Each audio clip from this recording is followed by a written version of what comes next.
বিসমিল্লাহির রহমানির রহিম। প্রিয় দেশবাসী, শিশু, কিশোর কিশোরী, তরুণ তরুণী, ছাত্রছাত্রী, বয়স্ক, বৃদ্ধ, নারী পুরুষ সবাইকে আমার সালাম জানাচ্ছি।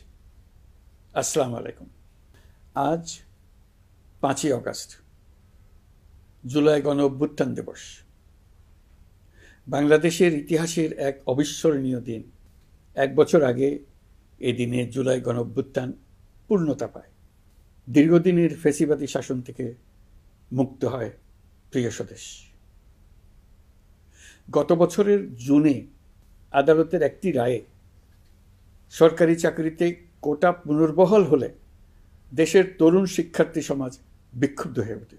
তাদের এই ক্ষোভ দাবানলে পরিণত হয় স্বৈরাচারের তুচ্ছ-তাচ্ছিল্যে, দমন পীড়নে, নির্বিচারে গুলিবর্ষণ, নির্মম হত্যাযজ্ঞের কারণে। স্বৈরাচারী শাসকের নির্দেশে পরিচালিত হত্যাযজ্ঞের সামনে নির্ভীক চিত্তে দাঁড়িয়েছিল এদেশের ছাত্র, শ্রমিক, জনতা। তাদের সম্মুখভাগে ছিলেন আমাদের অদম্য নারীরা। দেশকে স্বৈরাচার মুক্ত করতে অকাতরে জীবন উৎসর্গ করেছেন তাঁরা। আজকের দিনে আমি জাতির সূর্য সন্তান জুলাই শহীদদের গভীর শ্রদ্ধার সঙ্গে স্মরণ করছি। জুলাইয়ে যারা আহত হয়েছেন, চিরতরে পঙ্গু হয়েছেন, দৃষ্টি হারিয়েছেন, জাতির পক্ষ থেকে আমি তাদের প্রতি শ্রদ্ধা ও কৃতজ্ঞতা জানাচ্ছি। প্রিয় দেশবাসী, গত 1 বছরে আমরা অনেক সংকট ও সম্ভাবনার মধ্য দিয়ে পার করেছি। অনেক ঘটনা, দুর্ঘটনা আমাদের গভীরভাবে বেদনাহত করেছে। সর্বশেষ মাইলস্টোন কলেজে বিমান বিধ্বস্ত হয়ে ঝরে গেছে আমাদের কোমলমতি শিশুসহ বেশ কিছু মানুষের প্রাণ। আগুনে পুড়ে আহত হয়েছেন অনেকেই। এই ঘটনা আমাদের সবাইকে শোকস্তব্ধ করে দিয়েছে। এই দুর্ঘটনায় নিহতদের আত্মার শান্তি কামনা করছি। যারা এখনো হাসপাতালে চিকিৎসাধীন, তাদের দ্রুত আরোগ্য কামনা করছি। এই ভয়াবহ দুর্ঘটনার পর সিঙ্গাপুর, চীন, ভারত সহ কয়েকটি দেশের যে সকল চিকিৎসক এবং নার্স আহতদের সেবায় অক্লান্ত পরিশ্রম করেছেন, তাদের প্রতি কৃতজ্ঞতা জানাচ্ছি। যারা রক্ত দিয়ে আহতদের পাশে দাঁড়িয়েছেন, কৃতজ্ঞতা জানাচ্ছি তাদের প্রতিও। প্রিয় দেশবাসী, জুলাই অভ্যুত্থানের পর আমরা অনেক দূর পথ অতিক্রম করে এসেছি। আমাদের জাতীয় জীবনে শান্তি শৃঙ্খলা ফিরে এসছে, অর্থনীতিতে গতিশীলতা এসছে, সংকট দূর হয়েছে। মাত্র কয়েকদিন আগে যুক্তরাষ্ট্রের সঙ্গে আমরা সফলতার সঙ্গে শুল্ক আলোচনা সমাপ্ত করেছি। এর ফলে আমাদের অর্থনীতির সম্ভাবনা বহুগুণ বেড়ে গিয়েছে। যখন 1 বছর আগে আমাদের অন্তর্বর্তীকালীন সরকার 16 বছর ব্যাপী একটানা ধ্বংসযজ্ঞ এবং লুটপাটে বিধ্বস্ত এক অর্থনীতির দায়িত্ব নিয়েছিলাম, তখন কারোরই মনে হচ্ছিল না এই বিধ্বস্ত অর্থনীতিকে আবার সহজে চালু করা যাবে। মাত্র 1 বছরের মধ্যে আমরা এতদূর রাস্তা অতিক্রম করতে পারবো, এটা চিন্তাই করা যায়নি। অর্থনীতি ঘুরে দাঁড়িয়েছে, এখন দ্রুত গতিতে এগিয়ে যাবার পালা। আমরা এখন অন্তর্বর্তী সরকার থেকে একটি নির্বাচিত সরকারের হাতে রাষ্ট্র পরিচালনার দায়িত্ব তুলে দেওয়ার দিকে অগ্রসর হচ্ছি। আমরা দায়িত্ব গ্রহণের 4 মাসের মাথায় জাতির উদ্দেশ্যে দেওয়া ভাষণে আমি প্রতিশ্রুতি দিয়েছিলাম 2026 সালের জুনের মধ্যে দেশের আগামী জাতীয় সংসদ নির্বাচন আয়োজন করব। তবে নির্বাচনের আগে আমাদের অত্যাবশ্যকীয় কয়েকটি কাজ সম্পন্ন করতে হবে। এর মধ্যে অন্যতম হল জুলাই ঘোষণাপত্র ও জুলাই সনদ। আজ জুলাই গণ অভ্যুত্থান দিবসে সকল রাজনৈতিক দলকে সঙ্গে নিয়ে আমরা জাতির কাছে জুলাই ঘোষণাপত্র উপস্থাপন করেছি। এই ঘোষণাপত্রে মহান মুক্তিযুদ্ধ সহ বাংলাদেশের মানুষের অতীতের বিভিন্ন ঐতিহাসিক ও গণতান্ত্রিক সংগ্রাম থেকে শুরু করে জুলাই অভ্যুত্থানের প্রেক্ষাপট বর্ণনা করা হয়েছে। আমাদের 3টি দায়িত্ব ছিল: সংস্কার, বিচার ও নির্বাচন। জুলাই অভ্যুত্থানের ছাত্র, শ্রমিক, জনতা দেয়ালে দেয়ালে যে প্রত্যাশার কথা লিখে রেখেছিল, তার অন্যতম ফোকাস ছিল রাষ্ট্র ব্যবস্থার গণতান্ত্রিক সংস্কার। সেই লক্ষ্যে আমরা বেশ কয়েকটি সংস্কার কমিশন গঠন করেছিলাম। তাদের মধ্যে প্রধান প্রধান সংস্কার কমিশনগুলো যে সুপারিশ পেশ করেছে সেগুলোর মধ্যে স্বল্প সময়ের মধ্যে আশু বাস্তবায়নযোগ্য বহু সংস্কার আমরা ইতিমধ্যে সম্পন্ন করেছি। এই সংস্কারগুলোর মাধ্যমে অর্থনৈতিক খাত, বিচার ব্যবস্থা ও জনপ্রশাসনে গতিশীলতা আসবে, স্বচ্ছতা ও জবাবদিহিতা বহুলাংশে বৃদ্ধি পাবে, দুর্নীতি, অনিয়ম ও হয়রানি হ্রাস পাবে। দীর্ঘমেয়াদী সংস্কার কাজ বাস্তবায়নের লক্ষ্যে আমরা জাতীয় ঐকমত্য কমিশন গঠন করেছিলাম। এই কমিশনে 30টির অধিক রাজনৈতিক দল ও জোট স্বতঃস্ফূর্তভাবে অংশগ্রহণ করেছে, তাদের মতামত দিয়েছে। প্রাথমিক পর্যায়ে ঐকমত্য কমিশন 166টি সুপারিশ নিয়ে 30টির বেশি রাজনৈতিক দলের সঙ্গে প্রায় 2 মাস ধরে দলগত ও জোটগতভাবে আলোচনা করেছিল। এই প্রক্রিয়ায় যেসব বিষয়ে রাজনৈতিক দলগুলোর মধ্যে ঐকমত্য প্রতিষ্ঠিত হয়েছিল সেগুলো বাদ দিয়ে কমিশনের পক্ষ থেকে 19টি মৌলিক সংস্কারের বিষয় চিহ্নিত করা হয়। দ্বিতীয় পর্যায়ে 23 দিন ধরে আলোচনা শেষে 19টি বিষয়ের বেশিরভাগ ক্ষেত্রেই ঐকমত্য প্রতিষ্ঠা করা সম্ভব হয়েছে, যদিও কয়েকটি ক্ষেত্রে কিছু কিছু রাজনৈতিক দলের নোট অফ ডিসেন্ট রয়েছে। সংস্কারের ক্ষেত্রে আমরা আমাদের লক্ষ্যে পৌঁছাতে পেরেছি। ঐকমত্য কমিশনের পরিচালনায় দেশের সকল রাজনৈতিক দল মিলে দীর্ঘদিন ধরে প্রতিনিয়ত আলাপ আলোচনার ভিত্তিতে জুলাই সনদ চূড়ান্ত হওয়ার পর্যায়ে এসছে। জুলাই সনদ একটি ঐতিহাসিক অর্জন। এটা শুধু আমাদের রাজনৈতিক ইতিহাসে নয়, বৃহত্তর পরিমণ্ডলের রাজনৈতিক ইতিহাসেও স্মরণীয় হয়ে থাকবে। দলিল তো স্মরণীয় হয়ে থাকবেই, এটা রচনার প্রক্রিয়াও স্মরণীয় হয়ে থাকবে। এই দলিল প্রণয়নের জন্য আমি সকল রাজনৈতিক দলের নেতৃবৃন্দকে এবং ঐকমত্য কমিশনের সদস্যবৃন্দকে, বিশেষ করে এই উদ্যোগের নেতৃত্বদানকারী প্রফেসর আলী রিয়াজকে জাতির পক্ষ থেকে অশেষ কৃতজ্ঞতা ও ধন্যবাদ জানাচ্ছি। রাজনৈতিক দলের প্রতিনিধিরা অত্যন্ত সৌহার্দ্যপূর্ণ পরিবেশে আলোচনায় অংশ নিয়েছেন। মতপার্থক্য থাকা সত্ত্বেও সকল রাজনৈতিক দলের মধ্যে ঐকমত্য তৈরির চেষ্টা ছিল। আমরা আশা করছি এই ঐকমত্যের ভিত্তিতে অচিরে রাজনৈতিক দলগুলি জুলাই সনদে স্বাক্ষর করবে এবং এর বাস্তবায়নেও ঐকমত্যে পৌঁছাবে। জুলাই সনদ বাংলাদেশে সুষ্ঠুভাবে ক্ষমতা হস্তান্তর, জবাবদিহিমূলক রাষ্ট্রীয় প্রতিষ্ঠানগুলোর স্বাধীনতা ও সক্ষমতা, নাগরিক অধিকারের সত্যিকারের বাস্তবায়ন, রাষ্ট্রীয় সম্পদ ও সামর্থ্যের ব্যবস্থাপনা নিশ্চিত করবে। আমাদেরকে নিশ্চিত করতে হবে ভবিষ্যতের কোনো সরকারই যেন আর ফ্যাসিস্ট হয়ে উঠতে না পারে। রাষ্ট্রকে এমনভাবে মেরামত করতে হবে যাতে কখনো কোথাও ফ্যাসিবাদের লক্ষণ পাওয়া গেলেই সেটিকে যেন তাৎক্ষণিকভাবে সেখানেই নির্মূল করা যায়, আর যেন 16 বছরের জন্য অপেক্ষা করতে না হয়, বহু মানুষকে প্রাণ দিতে না হয়, আমাদের যেন আরেকটি গণ অভ্যুত্থানের প্রয়োজন না হয়। জুলাই আগস্টের মানবতা বিরোধী অপরাধ মামলায় বিচার কাজ দৃঢ়ভাবে এগিয়ে চলেছে। বিচারের আনুষ্ঠানিক শুনানি পর্বও শুরু হয়েছে। ইতিহাসের নির্মম হত্যাযজ্ঞে যারা জড়িত তাদের বিচার এদেশের মাটিতে হবেই। বিচার প্রক্রিয়া ও এর ফলাফল ক্রমান্বয়ে মানুষের কাছে প্রকাশিত হতে থাকবে। বিচারের পুরো প্রক্রিয়া দেশবাসীর কাছে স্বচ্ছ ও দৃশ্যমান রাখা হচ্ছে। এবার আমাদের সর্বশেষ দায়িত্ব পালনের পালা, নির্বাচন অনুষ্ঠান। আজ এই মহান দিবসে আপনাদের সামনে এই বক্তব্য রাখার পর থেকেই আমরা আমাদের সর্বশেষ এবং সবচেয়ে গুরুত্বপূর্ণ অধ্যায়ে প্রবেশ করব। আমরা এবার একটা নির্বাচিত সরকারের কাছে দায়িত্ব হস্তান্তরের প্রক্রিয়া শুরু করব। অন্তর্বর্তী সরকারের পক্ষ থেকে আমি প্রধান নির্বাচন কমিশনারের কাছে চিঠি পাঠাবো যেন নির্বাচন কমিশন আগামী রমজানের আগে 2026 সালের ফেব্রুয়ারি মাসে জাতীয় নির্বাচন অনুষ্ঠানের আয়োজন করেন। আপনারা সকলেই দোয়া করবেন যেন সুন্দরভাবে নির্বাচন অনুষ্ঠান করে এদেশের সকল নাগরিক একটি নতুন বাংলাদেশ গড়ার কাজে সফলভাবে এগিয়ে যেতে পারে। আমরা সরকারের পক্ষ থেকে এই নির্বাচন যাতে সুষ্ঠু, শান্তিপূর্ণ এবং উৎসবমুখরভাবে সম্পন্ন করা যায় সেজন্য সকল প্রকার সাহায্য সহযোগিতা প্রদান করব। এবারের নির্বাচন যেন আনন্দ উৎসবের দিক থেকে, শান্তি শৃঙ্খলার দিক থেকে, ভোটার উপস্থিতির দিক থেকে সৌহার্দ্য ও আন্তরিকতার দিক থেকে দেশের ইতিহাসে স্মরণীয় হয়ে থাকে। সেই জন্য সকল আয়োজন সম্পন্ন করতে আগামীকাল থেকে আমরা সকলেই মানসিক প্রস্তুতি ও প্রাতিষ্ঠানিক আয়োজন শুরু করব। নির্বাচনে ভোটারদের সম্পর্কে দুই একটা কথা বলতে চাই। এবার আমরা প্রবাসী ভোটারদের ভোট দেওয়ার আয়োজন নিশ্চিত করতে চাই। অর্থনৈতিক দিক থেকে সম্পূর্ণ বিধ্বস্ত বাংলাদেশ যে আবার দ্রুত ঘুরে দাঁড়াতে পেরেছে, তার বড় কারণ হলো আমাদের রেমিটেন্স যোদ্ধাদের ঐতিহাসিক অবদান। নির্বাচনে তাদের অংশগ্রহণ নিশ্চিত করার জন্য নির্বাচন কমিশন প্রস্তুতি নিচ্ছে।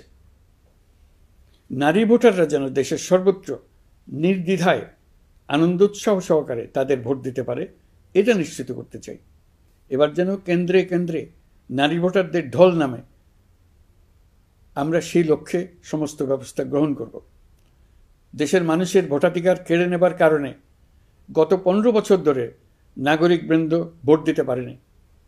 এবারের নির্বাচনে আমরা আমাদের বকেয়া আনন্দ সহ মহা আনন্দে ভোট দিতে চাই।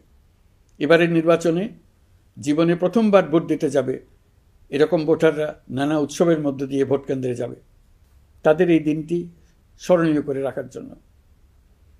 এর মধ্যে নতুন নারী ভোটার থাকবে, নতুন পুরুষ ভোটার থাকবে। এর মধ্যে এমন ভোটার থাকবে যারা 15 বছর আগে থেকেই ভোট দিতে পারত, কিন্তু জীবনে একবারও ভোট দিতে পারেনি। এর মধ্যে আসবে যারা 10 বছর আগে, 5 বছর আগে ভোট দিতে পারত কিন্তু পারেনি। আর আসবে ভাগ্যবান ও ভাগ্যবতীর দল, যারা এই প্রথমবার ভোটার হওয়ার যোগ্যতা লাভ করলো এবং সঙ্গে সঙ্গে ভোট দেওয়ার সুযোগও পেয়ে গেল। নির্বাচনের দিনকে আমরা ঈদের উৎসবের মতো করতে চাই। এবারের ভোটের আনন্দ থাকবে সবার মধ্যে। আপনারা সবাই বাচ্চা কাচ্চাদের নিয়ে ভোট কেন্দ্রে যাবেন। নাগরিক অধিকার প্রয়োগের মহা আনন্দ পরবর্তী বংশধরদের কাছে তুলে ধরার জন্য এখন থেকে প্রতিদিন আলাপ আলোচনা করুন। আপনার এলাকায় ভোটদান ব্যবস্থা কেমন হলে সুন্দর হয়, কেমন হলে আনন্দমুখর হয়, সেটা আগে থেকে ঠিক করার জন্য। নতুন বাংলাদেশ গড়ার কাজের ভিত্তি রচনা হবে এবারের নির্বাচনে। তার জন্য প্রস্তুতি নিন। প্রিয় দেশবাসী, দেশের ইতিহাসে এখন পর্যন্ত যতগুলো বড় সংঘাত, সহিংসতার ঘটনা ঘটেছে, তার সবগুলোর নেপথ্য কারণ ছিল ত্রুটিপূর্ণ নির্বাচন।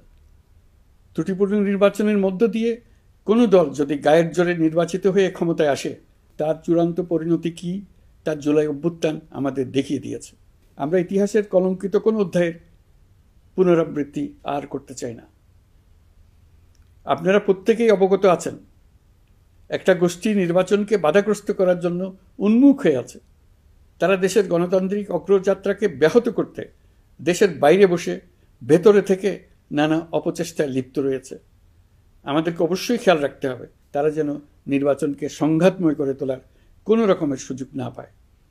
মাথায় রাখবেন, পরাজিত শক্তি নির্বাচনের আগ পর্যন্ত বারবার মাথাচাড়া দিয়ে ওঠার চেষ্টা করবে, কিন্তু একটি অবাধ, সুষ্ঠু, নিরপেক্ষ নির্বাচন সফলভাবে আয়োজন করা গেলে অপশক্তির পরাজয় চূড়ান্ত হবে। নির্বাচন সংক্রান্ত বিষয়ে প্রতিনিয়ত পরামর্শ নেওয়ার জন্য আমরা প্রযুক্তির সাহায্য নেব। এই জন্য একটি অ্যাপ তৈরির উদ্যোগ নিচ্ছি। দ্রুত এই অ্যাপটি চালু হবে। আপনারা আপনাদের সকল পরামর্শ, সকল মতামত, সকল আশঙ্কা এবং উদ্যোগের কথা এই অ্যাপের মাধ্যমে আমাদেরকে জানাবেন।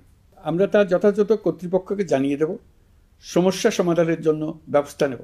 রাজনৈতিক দলগুলোর প্রতি আমার আহ্বান থাকবে, আপনাদের নির্বাচনী ইশতেহারে, আপনাদের প্রতিশ্রুতি, প্রতিজ্ঞা, পরিকল্পনায় কোনো কিছুতেই যেন তরুণরা বাদ না পড়ে, নারীরা বাদ না পড়ে। মনে রাখবেন, যে তরুণ তরুণীরা বাংলাদেশকে বদলে দিয়েছে, তারা বিশ্বকেও বদলে দেওয়ার ক্ষমতা রাখে। আপনার দল থেকে তাদেরকে সেই সুযোগ দেওয়ার উদ্যোগ নেন। আগামী নির্বাচনে সবাই নিরাপদে যার যার পছন্দের প্রার্থীকে ভোট দেবে, এটা নিয়ে কারো কোনো আপত্তির সুযোগ রাখা যাবে না। আমরা সবাই সবার পছন্দের প্রতি সম্মান দেখাবো, এটাই হোক আমাদের প্রতিজ্ঞা। প্রিয় দেশবাসী, আপনারা জানেন, সরকার দায়িত্ব গ্রহণের পরপরই দেশের দক্ষিণ ও উত্তরাঞ্চলে যে ভয়াবহ বন্যা পরিস্থিতি তৈরি হয়েছিল, তা ফসল উৎপাদনে ব্যাপক ক্ষতি সাধন করেছে। এর ফলে নিত্য প্রয়োজনীয় পণ্যের মূল্যবৃদ্ধির আশঙ্কা হয়েছিল। তবে সংশ্লিষ্ট প্রতিষ্ঠান ও কর্তৃপক্ষের যথাযথ পদক্ষেপ, নজরদারি ও মধ্যস্বত্বভোগীদের দৌরাত্ম্য কমানোর ফলে এটি এড়ানো গেছে।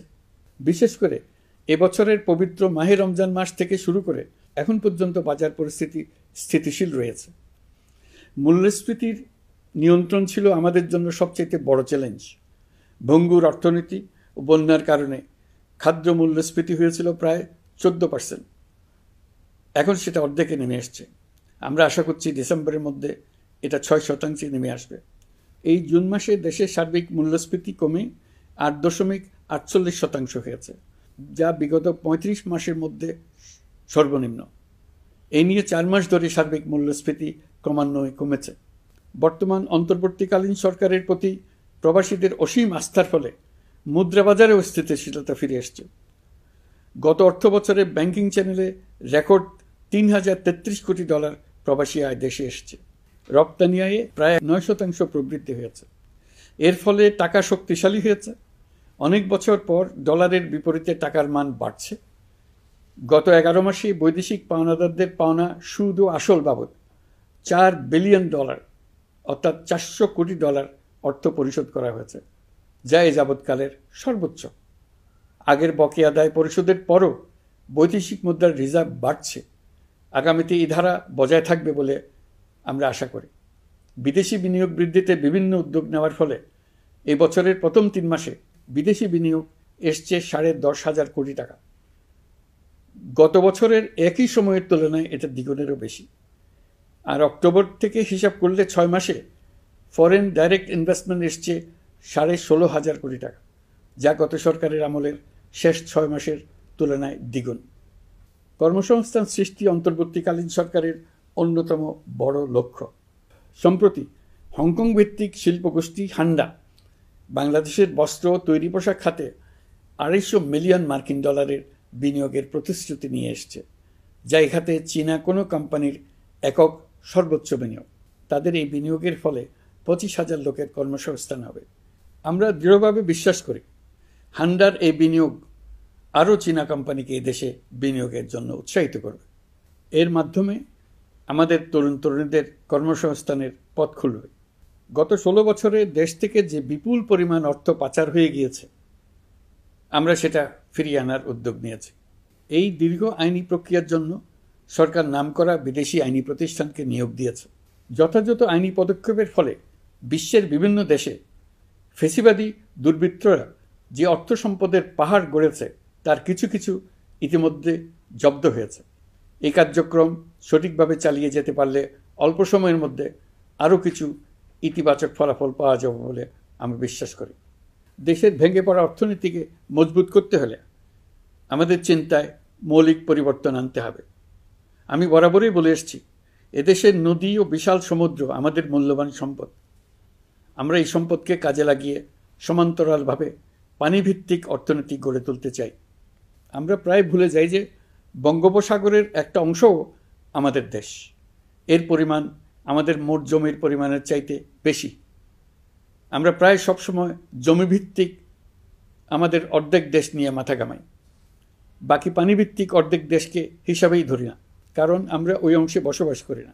আমরা তো হাওর বাওরেও বসবাস করি না, তাই বলে তো তাকে হিসাবের বাইরে রাখেন। এখন থেকে আমাদের অংশের বঙ্গোপসাগরকে আমরা আমাদের দেশের মূল্যবান অংশ, এই কথা সবসময় মাথায় রেখে অগ্রসর হব। এই অংশের পানির উপর দিয়ে দেশ বিদেশের সঙ্গে আমরা বাণিজ্য করব। তার মাধ্যমে আমরা পুরো পৃথিবীকে আমাদের প্রতিবেশী বানাবো। এই পানির মধ্যে আছে অফুরন্ত সম্পদ, মৎস্য সম্পদ, যা প্রতি বছর ফসল দেয়। এই পানির নিচে আছে অফুরন্ত গ্যাস। এর সব কিছুকে নিয়েই প্রতিনিয়ত আমাদের চিন্তাভাবনাকে চালিত করতে হবে। বর্তমান সরকার চট্টগ্রাম বন্দর ব্যবস্থাপনাকে নতুন করে সাজানোর উদ্যোগ নিয়েছে। সরকার সম্প্রতি বাংলাদেশ নৌবাহিনী পরিচালিত ড্রাই ডক লিমিটেডকে নিউ মেরিং টার্মিনাল কন্টেইনার হ্যান্ডলিংয়ের দায়িত্ব দিয়েছে। তারা কাজ শুরু করা মাত্রই কিছু ইতিবাচক পরিবর্তন এসছে। প্রথম 2 সপ্তাহে দেখা গেছে আগের তুলনায় প্রতিদিন গড়ে 225টি বেশি কন্টেইনার হ্যান্ডলিং হচ্ছে। এই বন্দরকে আধুনিকভাবে গড়ে তোলা গেলে তা শুধু বাংলাদেশের অর্থনীতিতেই ভূমিকা রাখবে না, নেপাল, ভুটান সহ পার্শ্ববর্তী অঞ্চলের অর্থনীতিতে ইতিবাচক ভূমিকা রাখতে সক্ষম হবে। বিনিময়ে তারাও উপকৃত হবে, আমরাও উপকৃত হব। আমাদের উপকূল অঞ্চল অফুরন্ত সম্ভাবনার আধার। কুমিরা থেকে টেকনাফ পর্যন্ত নানা বন্দরের কর্মচাঞ্চল্যে সমগ্র উপকূল অঞ্চলকে দক্ষিণ এশিয়ার একটি গুরুত্বপূর্ণ অর্থনৈতিক প্রাণকেন্দ্র হিসেবে প্রতিষ্ঠা করবে। এই পুরো অঞ্চলে অনেকগুলো শিল্পাঞ্চল গড়ে উঠবে শুধু সমুদ্রের সান্নিধ্য এবং তার ব্যবহারের দক্ষতার কারণে।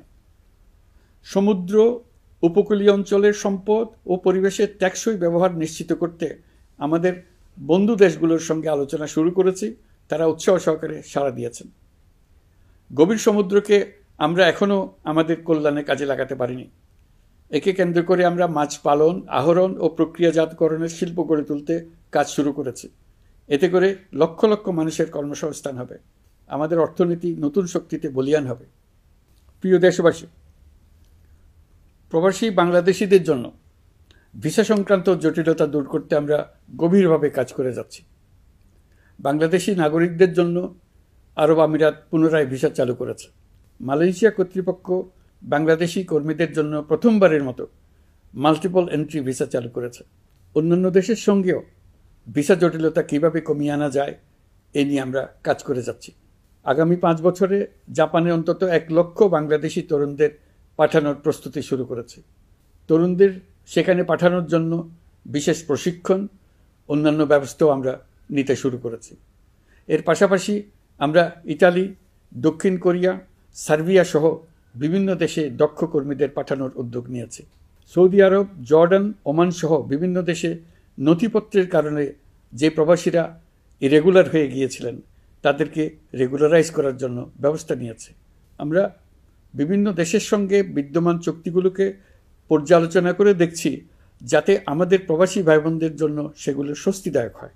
দেশে এবং দেশের বাইরে বাংলাদেশের নাগরিকরা যে যেখানে অবস্থান করছে তারা যাতে সব ধরনের নাগরিক সুবিধা পান, আমরা সেই বিষয়ে উদ্যোগ নিয়েছি। চলতি বছর আমাদের নানা উদ্যোগের ফলে প্রায় 87,000 বাংলাদেশি সুষ্ঠুভাবে হজ পালন করতে পেরেছেন। হজের ব্যয়ও অন্যান্য বছরের তুলনায় আমরা কমিয়ে আনতে পেরেছি। হাজিরা যাতে নির্বিঘ্নে হজ সম্পন্ন করতে পারে সেজন্য লাব্বায়েক নামে অ্যাপ চালু করেছে, যার মাধ্যমে ঘরে বসেই হাজিদের আত্মীয় স্বজন, পরিবার পরিজন তাদের অবস্থান প্রতি মুহূর্তে জানতে পেরেছেন। এই বছর দক্ষিণ এশিয়ার অন্যান্য দেশগুলোতেও আমাদের হজ ব্যবস্থাপনা প্রশংসিত হয়েছে। আগামী বছরের হজ ব্যবস্থাপনা যেন আরও নির্বিঘ্নে সম্পন্ন করা যায় সেজন্য মন্ত্রণালয় এখন থেকেই প্রস্তুতি নিতে শুরু করেছে। প্রিয় দেশবাসী, জুলাই গণঅভ্যুত্থানে তরুণ শিক্ষার্থীদের পাশে ঢাল হয়ে দাঁড়িয়েছিলেন আমাদের বাবা মা ও শিক্ষকরা। আমাদের বাবা মায়েরা তাদের সন্তানকে বহু কষ্টে বড় করে বিশ্ববিদ্যালয়ে পাঠায়। লেখাপড়া শেষ করে অনেক ছাত্র অসুস্থ হয়ে বের হয়। এর কারণ আবাসিক হলের নোংরা পরিবেশ, খাবারের নিম্নমান, তার উপর দলীয় সন্ত্রাসীদের দমনপীড়ন। বিশ্ববিদ্যালয়ে পড়াশোনার পরিবর্তে প্রতিদিন শিক্ষার্থীদের জোর করে রাজনৈতিক দলের প্রোগ্রামে নিয়ে যাওয়া হতো। প্রশাসন ও শিক্ষকরা সবই জানতেন, অথচ কেউ এটি থামাতে পারেননি, চেষ্টাও করেননি। কারণ শিক্ষকদের একটি বড় অংশ প্রমোশনের জন্য, সুবিধার জন্য দলীয় রাজনীতিতে জড়িত ছিলেন, নিপীড়কের ভূমিকায় ছিলেন। প্রতিটি বিশ্ববিদ্যালয়ের আবাসিক হলগুলোতে দলীয় সন্ত্রাসীদের নিয়ন্ত্রণ আর অমানসিক নির্যাতন চলত। সেখানে গড়ে তোলা হয়েছিল টর্চার সেল। অন্তর্বর্তী সরকার প্রতিশ্রুতিবদ্ধ যে আমরা আর কখনো শিক্ষা প্রতিষ্ঠানগুলোকে এমন কোনো রাজনীতি দ্বারা কলুষিত হতে দেব না যা পড়াশোনার পরিবেশ নষ্ট করে, তরুণদের জীবন ধ্বংস করে। বাবা মায়েদের যেন সন্তানকে বিশ্ববিদ্যালয়ে পড়তে পাঠিয়ে আর কখনো শঙ্কায় থাকতে না হয়। বর্তমান সরকার দায়িত্ব গ্রহণের পরপরই শিক্ষা ব্যবস্থার উন্নতির জন্য ধারাবাহিকভাবে পরামর্শ কমিটির সঙ্গে বৈঠক করেছে, বিভিন্ন উদ্যোগ হাতে নিয়েছে। বিদ্যালয়গুলোতে শিক্ষার মান কীভাবে বাড়ানো যায় সে বিষয়ে বিভিন্ন উদ্যোগ নেওয়া হচ্ছে। সরকার কিছুদিন আগে সারা দেশের সরকারি প্রাথমিক বিদ্যালয়ের সব প্রধান শিক্ষকের বেতনের গ্রেড 1 ধাপ বাড়িয়ে 10ম গ্রেড করার সিদ্ধান্ত নিয়েছে। এটি একটি যুগান্তকারী সিদ্ধান্ত। প্রাথমিক বিদ্যালয়গুলিতে শূন্য পদে 6,500 প্রধান শিক্ষক নিয়োগের প্রক্রিয়া চলছে। প্রাথমিকের পড়াশোনার পদ্ধতিগত পরিবর্তনের দিকেও আমরা মনোযোগ দিচ্ছি। সব স্কুলে ইন্টারনেট সংযোগ ও মাল্টিমিডিয়া শ্রেণীকক্ষ তৈরির নির্দেশ দেওয়া হয়েছে। পার্বত্য চট্টগ্রামে কমপক্ষে 100টি স্কুলে এবছরের মধ্যেই ই-লার্নিং চালু হবে। ঢাকা চট্টগ্রামের অভিজ্ঞ শিক্ষকরা প্রযুক্তির সহায়তায় এসব স্কুলে শিক্ষকতা করে সেখানকার শিক্ষক ঘাটতি পূরণ করবেন। যেসব এলাকায় বিদ্যুতের ঘাটতি রয়েছে সেখানে সোলার প্যানেল বসিয়ে বিদ্যুতের ঘাটতি নিরসন এবং মোবাইল নেটওয়ার্ক ও স্টারলিং পরিষেবা ব্যবহার করে এই সংকট মোকাবেলা করা হচ্ছে। স্কুলগুলোতে মেয়েদের জন্য বিশেষ ব্যবস্থা গ্রহণ করে তাদের পড়াশোনার উপযোগী করে তোলা হচ্ছে। স্কুলের অবকাঠামোকে নারীবান্ধব করে তুলতে স্কুল ভবন নির্মাণের সময় কমিটিতে নারী স্থপতি রাখার নিয়ম করা হয়েছে। আমাদের লক্ষ্য হলো স্কুল ভবনের ডিজাইন থেকে শুরু করে পড়াশোনার পরিবেশ চিন্তাভাবনায় মেয়েদেরকে বিশেষভাবে গুরুত্ব দেওয়া, যাতে তারা ব্যক্তিগত নিরাপত্তা ও স্বাস্থ্যের দিক থেকে স্বস্তিদায়ক পরিবেশে পড়াশোনা করতে পারে। প্রিয় দেশবাসী, জুলাই গণ অভ্যুত্থানে শহীদ ও আহত যোদ্ধাদের জন্য আমরা নিরলসভাবে কাজ করে যাচ্ছি। এখন পর্যন্ত 775টি শহীদ পরিবারকে প্রায় 100 কোটি টাকার সঞ্চয়পত্র ও মাসিক ভাতা বাবদ ব্যাংক চেক দেওয়া হয়েছে। অবশিষ্ট যারা আছেন তাদেরও কয়েকটি আইনগত বিষয় নিষ্পত্তি সাপেক্ষে সঞ্চয়পত্র দেওয়ার প্রক্রিয়া চলছে। এর পাশাপাশি আহত 13,800 জন জুলাই যোদ্ধাকে 3টি ক্যাটাগরিতে নগদ টাকা ও চেক বাবদ 153 কোটি 4 লাখ টাকা প্রদান করা হয়েছে। 78 জন অতি গুরুতর আহত জুলাই যোদ্ধাকে সিঙ্গাপুর, থাইল্যান্ড, তুরস্ক এবং রাশিয়ার উন্নত চিকিৎসার জন্য পাঠানো হয়েছে এবং চিকিৎসা ব্যয় বাবদ এ পর্যন্ত প্রায় 100 কোটি টাকা ব্যয় হয়েছে। আহতদের পুনর্বাসনের জন্য সরকারের সবকটি মন্ত্রণালয়ের সম্মিলিত প্রচেষ্টায় বিভিন্ন ধরনের উদ্যোগ নেওয়া হচ্ছে। ফেসিবাদী সরকারের আমলে দেশের শহরে বন্দরে হাজারো প্রতিষ্ঠান, সড়ক, সেতু, সেনানিবাস, যুদ্ধজাহাজ, স্কুল, কলেজ, বিশ্ববিদ্যালয়ের নাম পরিবর্তন করে স্বৈরাচার তার নিজের এবং নিজের পরিবারের সদস্যদের নামে চালু করেছিল। আমরা সব নাম পরিবর্তন করে আগের নাম বা মানানসই নাম করে দিয়েছি। প্রিয় দেশবাসী, অন্তর্বর্তীকালীন সরকার এমন এক অবস্থায় দেশের দায়িত্বভার গ্রহণ করেছিল যখন প্রতিটি গণতান্ত্রিক প্রতিষ্ঠান, অফিস, আদালত বিধ্বস্ত অবস্থায় ছিল।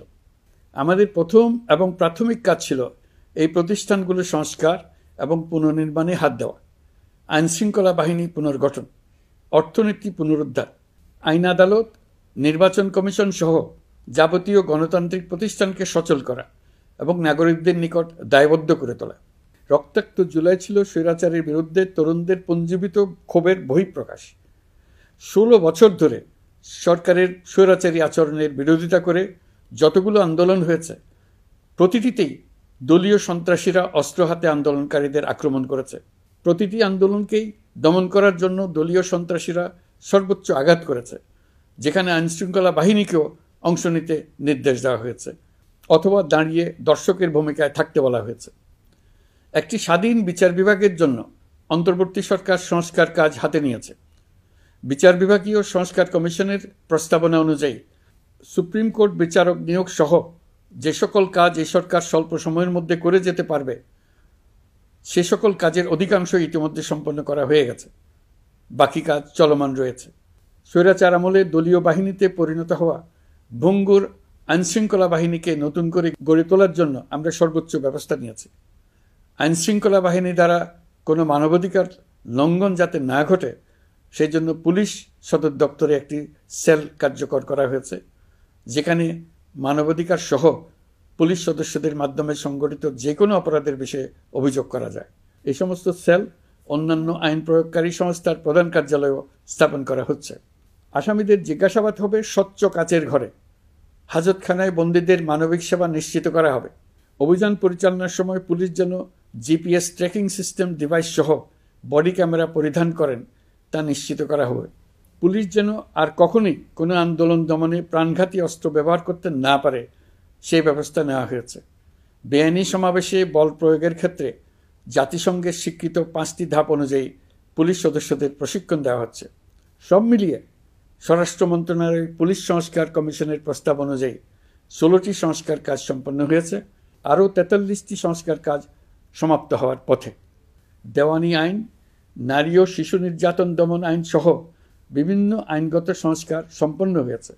সম্প্রতি সরকার ফৌজদারি কার্যবিধি সংশোধন অধ্যাদেশ 2025 অনুমোদন করেছে।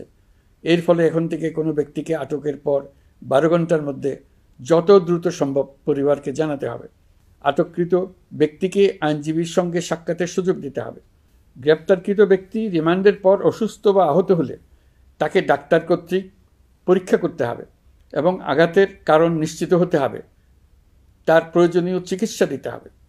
এক্ষেত্রে পুলিশের দায় থাকলে আইনি ব্যবস্থা নেওয়ার বিধান যুক্ত করা হয়েছে। এই আইনের ফলে গ্রেফতার ও আটক নিয়ে মানুষের হয়রানি অনেক কমে আসবে, পুলিশের জবাবদিহিতা বাড়বে এবং বিচারের কাজ দ্রুততর হবে। পুলিশ সংস্কার কমিশনের সুপারিশ ছিল কোনো ব্যক্তি থানায় জিডি করতে গেলে অবশ্যই তা গ্রহণ করতে হবে। জিডি গ্রহণ করা ছাড়া থানা থেকে কোনো ব্যক্তিকে ফিরিয়ে দেওয়া যাবে না। এই সুপারিশের ভিত্তিতে সরকার সিদ্ধান্ত নিয়েছে দেশের সব থানায় অনলাইনে জিডি করা যাবে। এখন থানায় জিডি না নেওয়ার আর কোনো অভিযোগ থাকবে না। গণতান্ত্রিক চর্চার অন্যতম প্রধান শর্ত গণমাধ্যমের স্বাধীনতা। অতীত ইতিহাসের দিকে তাকালে দেখা যায় মুক্ত সাংবাদিকতার ক্ষেত্রে প্রথম এবং সবচেয়ে বড় বাধা হিসেবে কাজ করেছে সরকার। অন্তর্বর্তী সরকার এইসব বাধা অপসারণে বিভিন্ন উদ্যোগ নিয়েছে। আমরা সমালোচনাকে উন্মুক্ত করে দিয়েছি। যে কেউ চাইলেই যে কোনো মাধ্যমে, সেটা মূলধারার গণমাধ্যম হোক কিংবা সামাজিক যোগাযোগ মাধ্যমেই হোক, সরকারের সমালোচনা করতে পারছেন। এমনকি রাষ্ট্রীয় গণমাধ্যমেও সরকারের সমালোচনা করা যাচ্ছে। নিকট অতীতে যা ছিল অকল্পনীয়। সাংবাদিকদের জবাবদিহিতা নিশ্চিত করার জন্য সরকার ইতিমধ্যে প্রেস কাউন্সিল পুনর্গঠন করেছে। আপনারা জানেন, সামাজিক যোগাযোগ মাধ্যমে প্রতিদিন বিপুল পরিমাণ গুজব ও অপতথ্য ছড়িয়ে পড়ছে। দেশকে অস্থিতিশীল করতে হাতিয়ারে পরিণত হয়েছে গুজব। অপতথ্য মোকাবেলা করার জন্য সাংবাদিকদের সক্ষমতা বাড়াতে বিভিন্ন ধরনের প্রশিক্ষণের ব্যবস্থা নেওয়া হচ্ছে। স্বৈরাচারী সরকার আমলে সাংবাদিকতার ক্ষেত্রে বড় বাধা ছিল ডিজিটাল নিরাপত্তা আইন, যা পরে সাইবার নিরাপত্তা আইন রূপে আবির্ভূত হয়েছিল। আমরা এই আইনটি বাতিল করেছি। এই আইনের অধীনে সাংবাদিকদের বিরুদ্ধে করা সব মামলা বাতিল করা হয়েছে। সংবাদ মাধ্যমের স্বাধীনতা নিশ্চিতকরণে এটি একটি বড় অগ্রগতি। নতুন যে আইন প্রণীত হয়েছে তাতে আগের আইনের নিবর্তনমূলক 9টি ধারা বাদ দেওয়া হয়েছে। আগের আইনের আওতায় করা 95% মামলায় এসব ধারায়। আমরা বিশ্বাস করি নতুন আইন প্রণয়নের পর সাংবাদিকদের আইনি হয়রানি বন্ধ হবে। গত বছর মানুষের প্রতিবাদকে স্তব্ধ করে দিতে ফ্যাসিবাদী সরকার ইন্টারনেট বন্ধ করে দিয়েছিল, যাতে গোপনে তারা দমন নিপীড়ন হত্যাকাণ্ড চালাতে পারে। অন্তর্বর্তী সরকার সাইবার সুরক্ষা আইন সংশোধন করে নতুন অধ্যাদেশে প্রথমবারের মতো ইন্টারনেটকে মৌলিক অধিকার হিসেবে অন্তর্ভুক্ত করেছে। সম্প্রতি আন্তর্জাতিক bandwidth real time internet traffic পরিবহনে 4 টেরাবাইট সেকেন্ডের মাইলফলক অতিক্রম করেছে বাংলাদেশ সাবমেরিন কেবলস পিএলসি। বাংলাদেশে ইন্টারনেট সেবার মান ভালো করতে সরকারের পক্ষ থেকে সর্বোচ্চ উদ্যোগ নেওয়া হয়েছে। প্রিয় দেশবাসী, আপনাদের আহ্বানে একটি ঐতিহাসিক সন্ধিক্ষণে আমরা দায়িত্বভার গ্রহণ করেছিলাম। জুলাই অভ্যুত্থানের সৃষ্ট নতুন বাংলাদেশের যে অভূতপূর্ব সম্ভাবনা জাগ্রত হয়েছে, তাকে এগিয়ে নিতে আপনারা আমাদেরকে দায়িত্ব দিয়েছিলেন। গত 12 মাস ধরে আপনাদের সবাইকে সাথে নিয়ে জুলাইয়ের দাবি পূরণের চেষ্টা করে যাচ্ছি। আসুন আজ জুলাই গণ অভ্যুত্থান দিবসে প্রতিজ্ঞাবদ্ধ হয়ে এই জাতিকে আমরা আর কখনো বিভক্ত হতে দেব না। আমরা সকল নাগরিকের প্রতি মর্যাদাশীল থাকব, তিনি যেই পরিচয়েরই হন না কেন। আমরা দৈনন্দিন জীবনে নানা ঘাত প্রতিঘাতে সাময়িকভাবে যদি পথভ্রষ্ট হয়েও পড়ি, প্রতি বছর জুলাই আমাদেরকে নতুন করে ঐক্যবদ্ধ হতে শক্তি যোগাবে। জুলাই তরুণদের উসিলায় জাতির আত্ম আবিষ্কারের মাস, ভুলভ্রান্তি শুধরে নেবার মাস, গর্তে পড়ে যাওয়ার প্রবণতা থেকে নিজেদেরকে রক্ষা করার মাস। জুলাই গ্রামে গঞ্জে, সরকারি বেসরকারি স্কুল কলেজে, বিশ্ববিদ্যালয়ে, ফসলের মাঠে, ঘরে বাড়িতে কিশোর কিশোরী তরুণ তরুণীদের কাছ থেকে তাদের আকাঙ্ক্ষাগুলো জেনে নেওয়ার মাস। নির্বাচন আসছে।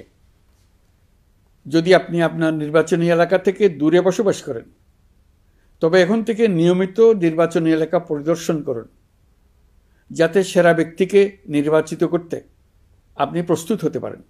যাদের তাজা রক্তের বিনিময়ে আমরা আমাদের এই অতি মূল্যবান অধিকার ফিরে পেলাম, ভোটটা দেওয়ার আগ মুহূর্তে যেন তাদের চেহারা আমাদের চোখে ভেসে ওঠে।